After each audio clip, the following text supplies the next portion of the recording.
আসসালামু আলাইকুম, কেমন আছেন সবাই? আশা করি সবাই খুব ভালো আছো। আল্লাহর অশেষ রহমতে আমরাও ভালো আছি, আলহামদুলিল্লাহ। তো আজকে হচ্ছে রমাদানের 5 নম্বর সিয়াম। তো আজকের ভিডিওটা আমি ওই 8টা 50 থেকে শুরু করছি। তো ভেবেছিলাম যে এরই মাঝে একটা দুটো ব্লগ আপলোড করি, তো আর কোনো বিশেষ একটা কারণে করা হয়ে ওঠেনি। তো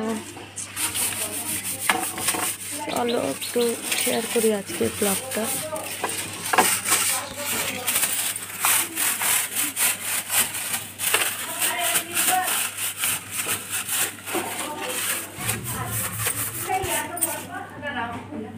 আসলে বাড়িতে কাজ হওয়ার দরুন এইগুলোতে সব সিমেন্ট পড়েছে।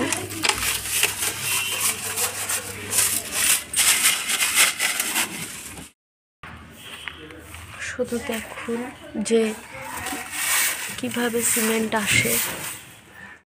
ওই যে বাড়িতে কাজ হচ্ছে, সেই জন্য আবার জানলাটা লাগিয়ে দিলাম, নাহলে নোংরাগুলো যেভাবে জানলাটাকে গ্রাস করেছে সেভাবে বিছানাটাকে গ্রাস করবে।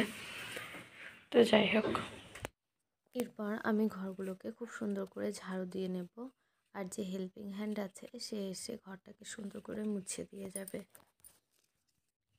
আর এরপর রান্নাঘরে চলে এসেছি। এখানে মেয়ের জন্য করব একটু ডালিয়া। তো ডালিয়া আর ডালটাকে ভিজিয়ে রেখেছিলাম, আর এখানে বেশ কিছু সবজি কেটে রেখেছি, তো সেটাকেও এতে দিয়ে নিলাম। আর এরপর পরিমাণ মতন লবণ, হলুদ আর একটু নুন দিয়ে একটু পানি দিয়ে নেব, আর এটা রান্নার জন্য বসিয়ে দেব। এটা সুন্দর মতো প্রেসারে চাপিয়ে দিয়েছি, আর এখন একটু আখড়ি ভেজাবো।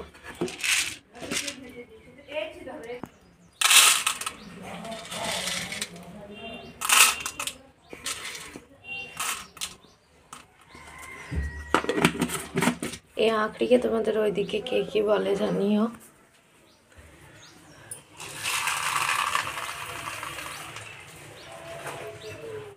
আর এরপরে বেসিনটাকে একটু ভালো করে পরিষ্কার করে নেব, যেহেতু এখন আর কিছু করার নেই।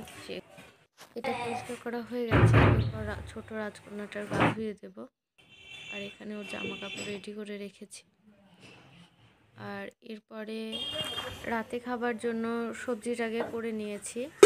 তো আমার মনে হয়েছিল করে নেওয়া ভালো। ছোট রাজকন্যাটার জন্য ডালিয়া, দেখো মেয়ের হচ্ছে যে কি ডালিয়া রেডি। আর এখানে তারপরে একটু রেস্ট করা হয়েছিল, তারপরে এখানে বিকেল হয়ে গেছিলো। তারপরে যে সমস্ত কাজগুলো ইফতারের জন্য শুরু করেছিলাম সেগুলো এই যে দেখো, এখানে ছোলার মটরের ডাল আছে, আর এখানে হচ্ছে বেগুনি হবে, বিট আর গাজর দিয়ে একটা হচ্ছে কাবাব বানাবো। তো তার সব কিছু প্রিপারেশন করে নিয়েছি, আর এখানে কড়াইয়ে অল্প একটু তেল দিয়ে দিয়েছি। আর এখানে এই যে দেখো ব্যাটারটাকে রেডি করে রেখে দিয়েছি, কিন্তু এখানে হচ্ছে যে বেগুনিটা এখন করবো না, একটু পরে করব। আর এখানে একটু পেঁয়াজটাকে হালকা করে সটে করে নেব। তারপরে এখানে একটু হালকা করে কাঁচা লঙ্কা আর একটু হলুদ আর লবণ দিয়ে ভালো করে এটাকে একটু মাখিয়ে নেব।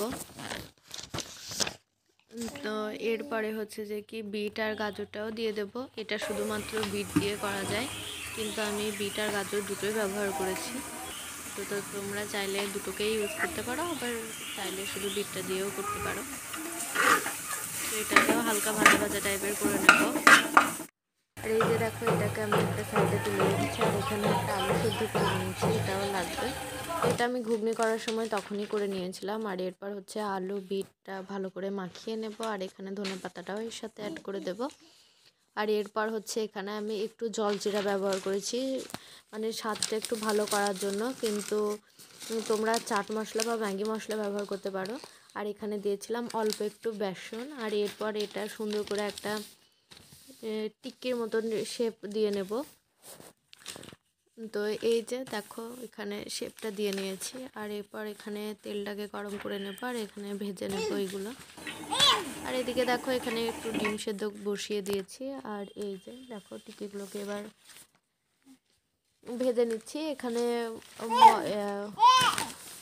হচ্ছে যে কি বেসনের সঙ্গে যদি আর একটু হচ্ছে যে কি চালের গুঁড়ো দেওয়া হতো, তাহলে হয়তো আমার মনে হয় আরও বেশি ভালো হতো।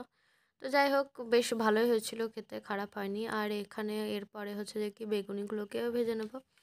এই যে বেগুনিগুলো এখানে আমি ভাজতে দিয়ে নিয়েছি। তারপরে এই যে দেখো বেগুনিগুলো হয়ে গেছে, আমি এটাও রেখে দিলাম। আর এই ছিল আজকে ইফতারের আয়োজন। এই যে সব কিছু এখানে ছিল।